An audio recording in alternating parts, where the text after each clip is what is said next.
Welcome to Physics Desires. So we come up with a new topic, that is deviation from ideal gas behavior. Actually, first we are talking about, in our previous lecture we are talking about the gas equation, ideal gas equation PV is equals to nRT. तो हमने बताया था कि ये एक ideal gas equation होती है. Actually ये गैस इक्वेशन को क्यों निकालना पड़ा, क्योंकि हमें गैस को स्टडी करना था. तो गैस को स्टडी करने के लिए, उसके कैरेक्टरिस्टिक्स को जानने के लिए हमने ये आइडियल गैस इक्वेशन बनाई, जो कि स्टैंडर्ड गैस इक्वेशन है. अब बात हो रही थी एक्चुअल में जो हमारे पास गैसेस एग्जिस्ट करती हैं, क्या वो इस इक्वेशन को सेटिस्फाई करती हैं. देखो, रियल गैसेस भी जो है ना वो इस इक्वेशन को सेटिस्फाई करती है, लेकिन अंडर सम कंडीशंस, राइट. तो उसी के बारे में आज हम बात करने हैं, कहाँ कहाँ वो इस इक्वेशन को सेटिस्फाई करती है, कौन कौन से पॉइंट्स पे वो इस इक्वेशन को सेटिस्फाई नहीं करती है. Okay, so a topic is deviation of an real gas from the ideal gas behaviour. तो एक डेविएशन मतलब अपने पाथ में, अपने रास्ते का बदल जाना. मतलब उसको बिहेव तो वैसा करना चाहिए था आइडियल जैसा, बट वो नहीं कर पा रही थी ड्यू टू सम रीजंस. वो रीजंस के बारे में भी बात करेंगे. तो अभी थोड़ी सी बात ये कर लेते हैं कि जो रियल गैस थी ना, वो आइडियल की तरह बिहेव तो कर रही थी, लेकिन अंडर सम कंडीशंस. अब वो कंडीशंस क्या थी? These are the very very very important conditions. मैंने कितनी बार वेरी बोला है, तो I think you will convince कि ये नीट वीट में आने वाला क्वेश्चन है, या फिर मतलब अच्छे एग्जाम्स में ये पूछा जाता है कि रियल गैस कौन सी कंडीशंस में आइडियल गैस के जैसा बिहेव करती है. तो अगर कोई आप एंट्रेंसेस का प्रिपेयर कर रहे हैं तो this point should be noted for that. So low pressure and high temperature. जब प्रेशर लो होगा, हाई टेम्परेचर होगा, तो हर रियल गैस जो है वो आइडियल गैस के जैसा बिहेव करेगी, राइट. तो लेकिन इसके अलावा जो पॉइंट्स थे ना, मतलब हायर प्रेशर पे अगर मैं बात करूं तो चीज़ें बिगड़ जा रही थी, ठीक है. तो वहाँ जहाँ जहाँ चीज़ें बिगड़ रही थी ना, हमें उनको भी स्टडी करना है. अभी पहले बात करते हैं भाई इन्हीं पॉइंट्स पे क्यों, अब ये पॉइंट्स क्यों अनसेटिस्फाई हो रहे थे. देखो, दो चीज़ें थी इनको एक्सप्लेन करने के ना, दो रीजंस थे. क्या रीजंस थे वो? कि जो हमारी दो अजम्पशंस थी ना काइनेटिक थ्योरी की, वन ऑफ द 6 अजम्पशंस में से कोई दो अजम्पशंस ऐसी थी जो कि गलत जा रही थी. पहली अजम्पशंस तो क्या? There is no intermolecular forces, या हमने किया था नेग्लिजिबल कर लेते हैं हम, जितनी भी जो भी फोर्सेस रही होंगी गैस के मॉलिक्यूल्स के बीच में, उनको हमने नेग्लिजिबल कर दिया. लेकिन भाई जब एक चैम्बर के अंदर हमने गैस मॉलिक्यूल्स को, गैस को फिल किया हुआ है, तो कुछ ना कुछ तो फोर्सेस इनके अंदर होनी चाहिए ना. तो ये बात हजम नहीं हो रही थी, और इन्हीं के बेसिस पे इसको एक्सप्लेन किया गया. दूसरा point will be your low volume या negligible volume of molecules. Volume of molecules. अब आप समझेंगे कि ये क्या था. ये हम मान के चल रहे थे जो हमारी गैस है उसका वॉल्यूम जो है नेग्लिजिबल है, बिल्कुल ही नेग्लेक्टफुल है, उसमें कुछ खास इतना है नहीं, बहुत छोटे साइज का है, तो हम उसको नेग्लेक्ट ही करेंगे. तो भाई ऐसा क्यों है? जबकि हमारा, देखो, ऐसा इसलिए कहा गया क्योंकि अगर मैं गैस के मॉलिक्यूल्स को इकट्ठा कर लूँ ना, तो हो सकता है ये सारे गैस के मॉलिक्यूल्स इस पूरे कंटेनर में, अभी तो क्योंकि वो फ्री टू मूव है, कहीं मूव कर सकते हैं, हो सकता है सिर्फ इतने स्पेस में ही हो, या और छोटे स्पेस में हो. अगर सारे मॉलिक्यूल्स को मैं इकट्ठा कर लूँ तो इतने में आ जाए. तो मतलब ये जो वॉल्यूम था ना, इस पूरे के कंपैरिजन में जो है नेग्लिजिबल था, तो इसलिए एजम्पशन आया था. तो लेकिन हमने कहा नहीं नहीं भाई, कोई तो बात रही होगी, इसको नेग्लिजिबल नहीं करते हैं, देखते हैं कि क्या क्या रीजंस है. अभी हम इन दोनों रीजंस को है ना वो क्लैरिफाई करेंगे कि ये रीजंस क्यों सही हैं, क्यों इन अजम्पशंस को हटाया जाना चाहिए था from the kinetic theory of gases. तो अभी बात करते हैं. देखो, इन दो रीजंस को मैंने यही लिखा छोड़ दिया है, सो थोड़ा बहुत तो बस हमें आइडिया चाहिए. ओके, अभी देखो, पहला रीजन क्या था? कोई इंटरमॉलिक्यूलर फोर्स नहीं है. अगर भाई मैं कहूँ, मान के चला ऐसा ना हो कि इंटरमॉलिक्यूलर फोर्सेस जो हैं वो एग्जिस्ट कर रही हैं. अगर मैं कहूँ मेरे पास जितने भी गैस मॉलिक्यूल्स इसके अंदर हैं, उनके अंदर इंटरमॉलिक्यूलर फोर्सेस कुछ एग्जिस्ट कर रही हैं. मान लो अट्रैक्टिव, रिपल्सिव, कोई भी फोर्सेस है, अगर मैं कहूँ अट्रैक्टिव फोर्सेस हैं इनके बीच में, राइट. अगर वो अट्रैक्टिव फोर्स है, हमने कहा था कि हम गैस मॉलिक्यूल्स के अंदर कोई फोर्सेस को नहीं पढ़ते हैं, उनके अंदर हम पढ़ते हैं कोलिजन्स को, and that collision will be elastic. हमने पिछले लेक्चर में पढ़ा है. तो वो कोलिजन करेंगे with the walls of the container.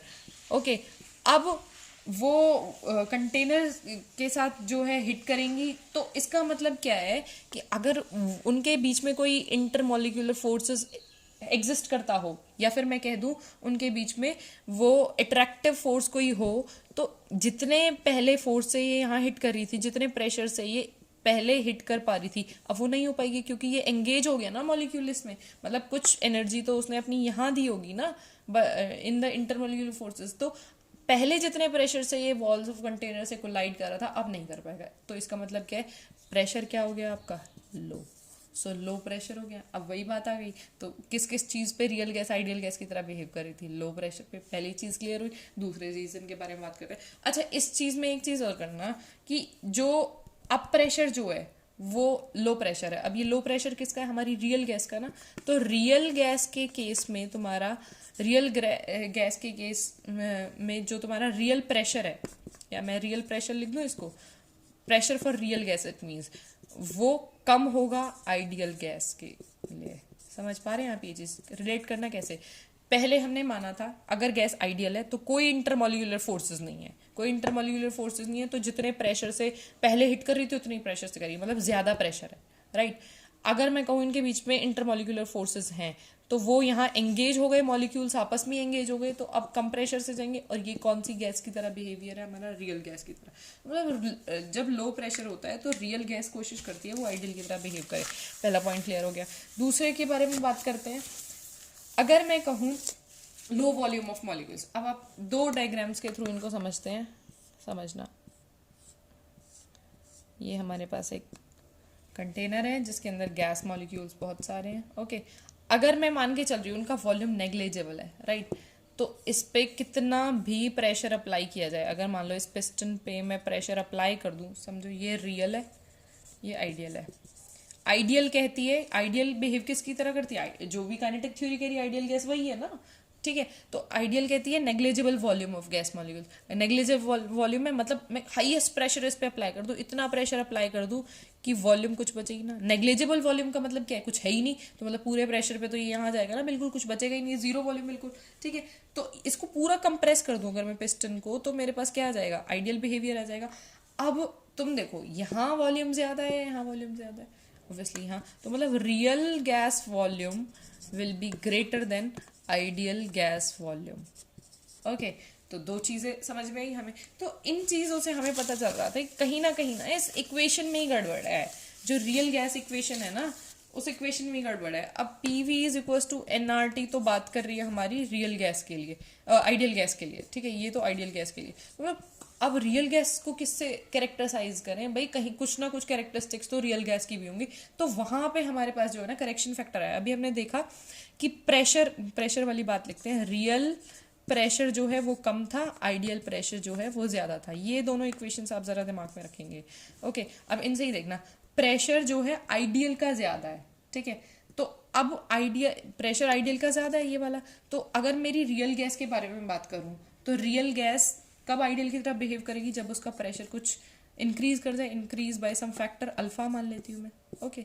ऐसे ही वॉल्यूम के बारे में बात हो रही है, real volume should be greater than ideal volume, तो रियल का वॉल्यूम ज्यादा हो रहा था, इस वजह से वो आइडियल की तरह बिहेव नहीं कर पा रही थी, राइट। तो आइडियल की तरह बिहेव करने के लिए उसको क्या करना पड़ेगा? अपना वॉल्यूम डिक्रीज करना पड़ेगा ना, तो that volume is subtracted by some factor beta, मतलब कुछ फैक्टर का वॉल्यूम जो है हमारा डिक्रीज होगा, तभी हमारे पास आती है P plus alpha into V minus beta is equal to N R T. और ये ही हमारे पास van der Waals gas real gas equation आती है, जो कि हम आगे डिराइव करेंगे। आप यहाँ पे कॉन्स्टेंट्स कुछ भी रख सकते हैं, X Y A B actually आएगा, तो notify it as an A B, P plus A V में। इनको ये हम करेक्शन फैक्टर्स बोलते हैं, और हम आगे आने वाले लेक्चर्स में ऑब्वियसली इनको डिस्कस करेंगे। सो दैट मीन्स ये कुछ हमारे ऐसे ऐसे डेविएशंस थे जो हमें पता तो चल रहा था कि रियल गैस बिहेव कर सकती है आइडियल की तरह, लेकिन अंडर सम कंडीशंस, वो दोनों कंडीशंस हम देख चुके हैं किन किन के अंदर। अब आप एक चीज समझेंगे कि अगर लो प्रेशर और हाई टेम्परेचर पे, तो समझ में आ गई बात, लो प्रेशर और हाई टेम्परेचर पे तो गैस जो है बिहेव कर लेगी, रियल गैस जो है वो आइडियल की तरह बिहेव कर लेगी, ठीक है। What about high pressure and low temperature, तो उनके बारे में बात करेंगे। अब इनके रीजंस क्या थे? ये क्वेश्चन एक्चुअली ना थ्योरेटिकल आता है, तो ये that is the physical concept of behaviour of real gases, okay. So इसके वो आपसे क्वेश्चन पूछा जाएगा कि डेविएशन फ्रॉम आइडियल गैस, इसके रीजंस बताएं। तो we have two more reasons. क्या क्या रीजंस है? पहला, तो पहले हम बात करें मॉलिक्यूलर अट्रैक्शन। चलो शुरू से अगर मैं चाहूं तो बिहेवियर ऑफ रियल गैसेस, ठीक है। Behaviour of real gases under to conditions हम पढ़ेंगे। पहला, इफेक्ट ऑफ मॉलिक्यूलर अट्रैक्शन, अभी हमने कहा ना कोई फोर्सेस नहीं है, लेकिन अब हमें रियल गैसेस को पढ़ना है तो हमें वो फोर्सेस को रखना पड़ेगा, मतलब there is some force between the gas molecules, तो वो फोर्स कौन सा है? अट्रैक्टिव फोर्स है। दूसरा इफेक्ट ऑफ फाइनाइट साइज, किन की वजह से, किन दो फैक्टर्स की वजह से हमारी रियल गैस जो है आइडियल की तरह बिहेव नहीं कर पा रही थी? वही दो असम्पशंस काइनेटिक थ्योरी के, जो आइडियल तो सेटिस्फाई कर रही है लेकिन रियल नहीं कर पा रही। कौन सा? कि मॉलिक्यूल्स के बीच में कोई फोर्सेस नहीं है, ये कह रही थी आइडियल, लेकिन मॉलिक्यूल्स के अंदर कुछ फोर्सेस हैं जिसकी वजह से वो रियल की तरह बिहेव कर पा रही है, और वो फोर्सेस कौन से? Attractive forces. दूसरा effect of finite size of molecules.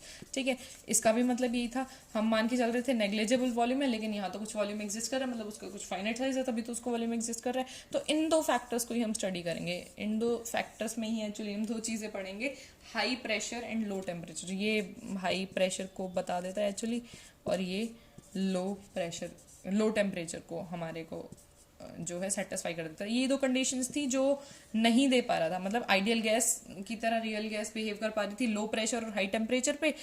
तो अगर प्रेशर बढ़ाएंगे तो क्या काम होगा, लो टेम्परेचर को लो करेंगे तो क्या काम होगा, उन दोनों के बारे में पढ़ते हैं। तो पहले हम पढ़ते हैं effect of molecular size, molecular attraction. Effect of molecular, I hope it is visible, molecular attraction. Okay, पहली चीज देखते हैं। अब देखेंगे अगर हमारे पास कोई गैस है, सपोज उस गैस का कुछ प्रेशर एग्जिस्ट करेगा, राइट? अगर उस गैस का कुछ प्रेशर एग्जिस्ट करेगा, suppose this will be a gas, इसका कोई प्रेशर है। अगर मैं इस गैस का प्रेशर इंक्रीज कर दूं, सपोज प्रेशर इंक्रीज कर दूं, तो मेरे पास क्या फॉर्मेशन होगी? अब प्रेशर इंक्रीज कर दिया तो मेरे पास क्या आ गया? ये आ गया प्रेशर इंक्रीज। तो इंक्रीज करने के बाद हमारा वॉल्यूम डिक्रीज हो गया। वॉल्यूम डिक्रीज हुआ या नहीं? इस फैक्टर में तो हमारा प्रेशर जो है, इस पे मैंने प्रेशर अप्लाई किया, मतलब प्रेशर को इंक्रीज कर दिया, तो हमारा क्या है? वॉल्यूम डिक्रीज कर गया। बहुत ध्यान से देखेंगे, बहुत इंपॉर्टेंट है। अब जब वॉल्यूम डिक्रीज हुआ है तो मॉलिक्यूल्स क्या है? Come closer, molecules come closer, एक दूसरे के आसपास आए, और जैसे ही वो पास आते हैं मॉलिक्यूल्स, तो उनके बीच में कुछ अट्रैक्टिव फोर्स अब ज्यादा हो जाएगा या कम हो जाएगा? पहले दूर दूर थे ना, अब मॉलिक्यूलर फोर्स क्या हो गया आपका? अट्रैक्टिव फोर्स आ गया एक। ठीक है, तो क्या फोर्सेस अब नेग्लिजिबल रहे? नहीं रहे ना, अब उनके बीच में कुछ अट्रैक्टिव फोर्स आ गया। जब दूर थे तो चलो ठीक है, कोई बात नहीं, जैसे इस लॉकडाउन पीरियड में आप भी अपने यार रिश्तेदारों से नहीं मिल पा रहे हैं, ठीक है, तो देयर इज नो इंटरेक्शन, कोई इंटरेक्शन नहीं हो पा रही। लेकिन जैसे ही लॉकडाउन खुलेगा, we meet each other, we are doing social distances, तो there is some attractive force between us, ये कह सकते हैं। ठीक है, तो अब आप समझना, लेकिन वहाँ वॉल्यूम का कंसेप्ट जरा उल्टा है। ओके, तो उसको थोड़ा सा मतलब रिलेट करना। अब हमारे पास दो चीजें आई, pressure increases and volume decreases. आप समझना, अगर प्रेशर इंक्रीज हो रहा है, वॉल्यूम डिक्रीज, मैंने प्रेशर इतना ज्यादा नहीं लगाया, लेकिन वॉल्यूम जो है मेरा बहुत ज्यादा हद तक डिक्रीज हो गया। मतलब वॉल्यूम डिक्रीज का फैक्टर है ना आपका, ये वाला फैक्टर आपका डोमिनेंट है ओवर दिस। इतना मतलब प्रेशर इंक्रीज किया मैंने बात मानी, प्रेशर इंक्रीज किया, बट वॉल्यूम जो है बहुत ज्यादा डिक्रीज हो गया। तो the volume decrement in volume is the greatest, decrement in the volume is the greatest. I am repeating this term just because volume is the, volume का decrease होना जो है यहाँ पे dominant factor है। इतना pressure increase नहीं किया जितना कि आपका volume decrease हो गया, बहुत ज्यादा हो गया। तो हमारे पास PV is equals to nRT आता है। ओके, तो PV जो है कांस्टेंट आना चाहिए। अगर प्रेशर इंक्रीज करूं, वॉल्यूम डिक्रीज हो, तो एज अ होल कंपनसेट कर देंगे एक दूसरे को, तो एक कांस्टेंट आना चाहिए था। लेकिन मैं कह रही हूँ यहाँ पे वॉल्यूम जो है वो ज्यादा ही हद तक डिक्रीज हो गया, मतलब वॉल्यूम डिक्रीमेंट क्या हो गया? डोमिनेंट हो गया। तो वॉल्यूम ज्यादा डिक्रीज हो गया ना, तो ये फैक्टर एक दूसरे को कंपनसेट करने की वजह से ये ओवरऑल फैक्टर क्या हो जाएगा आपका? डिक्रीज। ओके, और इस ओवरऑल फैक्टर के डिक्रीज होने को ही हम बोल देते हैं कि ये किसके लिए रिस्पॉन्सिबल है? आपका अट्रैक्टिव फोर्सेस के लिए। ठीक है, अट्रैक्टिव फोर्सेस की वजह से आपका ये फैक्टर डिक्रीज हो गया। ठीक है, so this is the explanation of effect of molecular attraction. So now we are doing the next reason for, ये बहुत बहुत इंटरेस्टिंग होने वाला है। Second one will be the finite size. Finite size of molecule, समझना जरा, बहुत बहुत इंटरेस्टिंग है ये। फाइनाइट साइज ऑफ मॉलिक्यूल्स में आप देखेंगे कि हम बात कर रहे हैं अब मॉलिक्यूल्स का साइज हम कुछ मान के चल रहे हैं। पहले हम नेग्लिजिबल मान के चल रहे थे, वॉल्यूम नेग्लिजिबल मान के चल रहे, लेकिन अब हम कह रहे हैं कि भाई कुछ ना कुछ है ना फाइनाइट साइज है मॉलिक्यूल्स का। तो इसको मैं आपको तीन तरीके से, एक है ना बॉयल्स टेम्परेचर हमारा डिफाइन हुआ था, बॉयल्स टेम्परेचर तक है ना सारी चीज़ें ठीक चल रही थी। बॉयल्स टेम्परेचर पे सारी, ये बॉयल्स लॉ जो आया था ना, pressure is inversely proportional to volume, तो इसके अकॉर्डिंग जो है ना हमारा सब चीज़ें ठीक चल रही थी। तो एक बॉयल्स टेम्परेचर को हमने स्पेसिफाई कर दिया टीबी से। अब इस टेम्परेचर रेंज के ऊपर ही हम बात करेंगे, समझना, एक नंबर लाइन के थ्रू हम बात करेंगे तो आपको आई होप बहुत अच्छे से समझ आएगा, right. Suppose this will be TB, हम बात करेंगे इससे बिलो टेम्परेचर पे, बिलो बोले तो लो टेम्परेचर, और इससे हाई टेम्परेचर में मतलब इससे अबव टेम्परेचर पे। पहले बात कर लेते हैं अबव के बारे में, या पहले बात कर लेते हैं एट बॉयल्स टेम्परेचर, क्योंकि इस पे ज़्यादा कहानी नहीं। देखो बॉयल्स टेम्परेचर पे अगर मैं प्रेशर इंक्रीज करूँ तो बॉयल्स, क्योंकि बॉयल्स टेम्परेचर पे बात हो रही है तो pressure is inversely proportional to V according to the Boyle's law, ये हम पढ़ चुके हैं। ओके, तो प्रेशर इंक्रीज होगा तो वॉल्यूम डिक्रीज होगा, तो आपका P V is equal to N R T में जो ये फैक्टर है ना एक दूसरे को कॉम्पनसेट कर देंगे और ये कांस्टेंट आने वाला है। तो मतलब ये आइडियल गैस इक्वेशन को आराम से सेटिस्फाई कर रहे हैं, कोई लोचा नहीं, कोई प्रॉब्लम नहीं। डन, ये तो हो गया हमारा, ठीक है। इसको आप लिख सकते हैं, थोड़ा सा स्क्रीनशॉट ले सकते हैं, क्योंकि अब हमें स्पेस थोड़ा सा यूटिलाइज करना है। अब समझना, अब बॉयल्स टेम्परेचर हाई टेम्परेचर के बारे में बात हो रही है। इसका मतलब क्या है, टेम्परेचर आपका हो गया हाई। टेम्परेचर हाई होने पे ही, हाई टेम्परेचर होने पे हमारी एक चीज़ हमें समझ में आती है। हाई टेम्परेचर ने क्या कहा था, एक हमने बैलून वाला एग्जांपल लिया था अपने पिछले लेक्चर में। जैसे ही हम उस बैलून का टेम्परेचर इंक्रीज करेंगे, बैलून पे टेम्परेचर और देंगे तो बैलून एक्सपेंड हो जाएगा। एक्सपेंड होने का मतलब क्या, वॉल्यूम जो है हमारा वो इंक्रीज हो जाएगा। होगा या नहीं होगा, ठीक है। तो जैसे ही हमने एक्सपेंड किया है ना उसको, मतलब टेम्परेचर ज़्यादा दिया है तो हमारा वॉल्यूम तो हो गया इंक्रीज। दूसरी चीज़ क्या है, वॉल्यूम इंक्रीज हो गया लेकिन जो मॉलिक्यूल्स थे, ये मॉलिक्यूल्स हैं इसके अंदर, वॉल्यूम इंक्रीज होते ही ना अब उनके पास है ना आसपास रहने का जो टाइम है ना वो बहुत कम हो जाएगा। मतलब अब बहुत कम देर के लिए मॉलिक्यूल्स एक दूसरे के कॉन्टैक्ट में आएंगे, बहुत कम देर के लिए।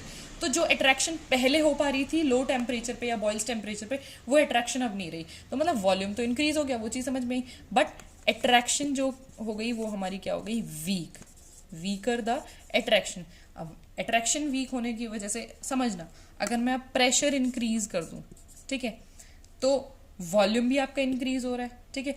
तो पीवी टर्म पूरी, PV is equal to N R T, pressure increase करने पे वॉल्यूम इंक्रीज हो रहा है क्योंकि टेम्परेचर हाई पे बात कर रही है, और हाई टेम्परेचर पे फोर्स ऑफ अट्रैक्शन वीक होने की वजह से ये पूरा फैक्टर आपका क्या हो जाएगा, इंक्रीज हो जाएगा।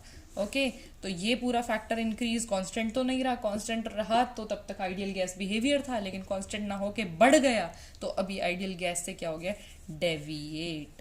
समझ सकते हैं ये बात। Okay, so this is all about the high temperature. And सबसे ज़्यादा इंपॉर्टेंट जो कि थोड़ा सा कम समझ में आता है, तो मैं इसीलिए पहले ही आगाह कर रही हूँ कि उसको थोड़ा सा ध्यान से देखकर चलना, समझना। बिलो टेम्परेचर पे अब हम बात करें, टेम्परेचर है भाई कम, ठीक है, टेम्परेचर कम तो हम वो लो प्रेशर वाली कंडीशन ही मान के चलते हैं। जब तक हम लो प्रेशर लेकर चल रहे थे, हाँ, और लो प्रेशर और वॉल्यूम जो है लार्ज था, हो रहा था ना ये बीकर वही कंटेनर वाला, अगर हम प्रेशर लो ले रहे हैं तो वॉल्यूम लार्ज है तो effect of finite size is negligible, उसको ध्यान में नहीं रखना है। मैं आपको जो बात बता रही हूँ ना, लो प्रेशर वाली समझ लो जरा, ये हमारा लो प्रेशर है तो हमारा वॉल्यूम इसमें क्या है, वॉल्यूम हाई होगा।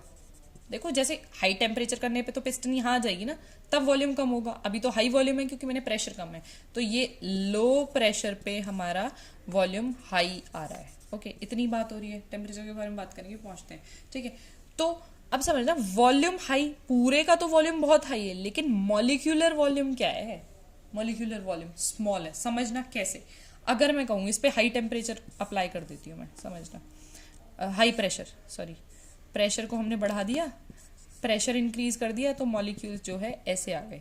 अब देखो नंबर ऑफ मॉलिक्यूल्स पर यूनिट वॉल्यूम यहाँ ज्यादा है या नंबर ऑफ मॉलिक्यूल्स पर यूनिट वॉल्यूम यहाँ ज्यादा है, ये पर यूनिट वॉल्यूम वाला जरा कंसेप्ट समझना। पर यूनिट मतलब पूरे में जो नंबर ऑफ मॉलिक्यूल्स पर यूनिट वॉल्यूम यहाँ ज्यादा है या यहाँ ज्यादा है, यहाँ इतने कम वॉल्यूम में इतने सारे मॉलिक्यूल्स। देखो ये वो वाली बात है, अगर मैं 10 बच्चों को किसी एक छोटे से कमरे में बिठा दूं तो क्लास मुझे बड़ी सी लगेगी, लेकिन उन्हीं 10 बच्चों को अगर मैं ग्राउंड में छोड़ दूं ना तो ऐसे लगेगा पूरा ग्राउंड खाली है, क्योंकि पर यूनिट वॉल्यूम क्या हो रहा है, मेरे नंबर ऑफ पार्टिकल्स कम हो रहे हैं ना, लेकिन यहाँ पर यूनिट वॉल्यूम मेरे नंबर ऑफ पार्टिकल्स ओके, मुझे तो भरी सी क्लास लग रही है। तो ये वही है, तो यहाँ पे जो है ना साइज पर यूनिट वॉल्यूम जो है वो डोमिनेट करेगा। साइज, फाइनाइट साइज जो है उनका डोमिनेट करेगा। फाइनाइट साइज अगर डोमिनेट करेगा ना, समझना। और इस केस में क्या हो रहा है, इस केस में हमारा मॉलिक्यूलर वॉल्यूम जो है वो कम है। ओके, मॉलिक्यूलर वॉल्यूम पर यूनिट वॉल्यूम कम है ना, वैसे वॉल्यूम तो ज्यादा है पर यूनिट पार्टिकल जो है वॉल्यूम कम है। तो इसका मतलब यहाँ पे साइज के बारे में, साइज इतना जो है, क्योंकि पूरे ग्राउंड में कोई 10 बच्चे हैं, उन 10 बच्चों का साइज क्या मैटर करेगा। यहाँ पे फाइनाइट साइज के बारे में, ये फाइनाइट साइज ऑफ मॉलिक्यूल्स ही तो टॉपिक है।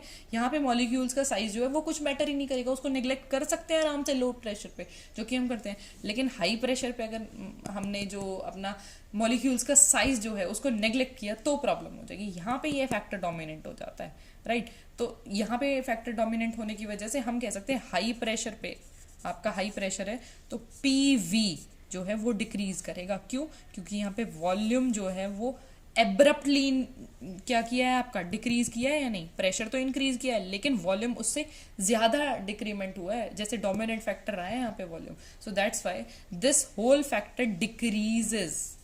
अगर ये डिक्रीज कर गया तो क्या ये डेविएट हो नहीं गया है अपने पाथ से। सो this is all about this topic and this is really really important and interesting. I hope you can understand in the best way, or I hope you may write down your queries in the comment section and please like, share and subscribe. बिना like करे अगर lecture देखते हो तो यार कुछ मज़ा नहीं है उसमें। obviously you should, देखो like करने में जाता क्या है, please like and share. Thank you.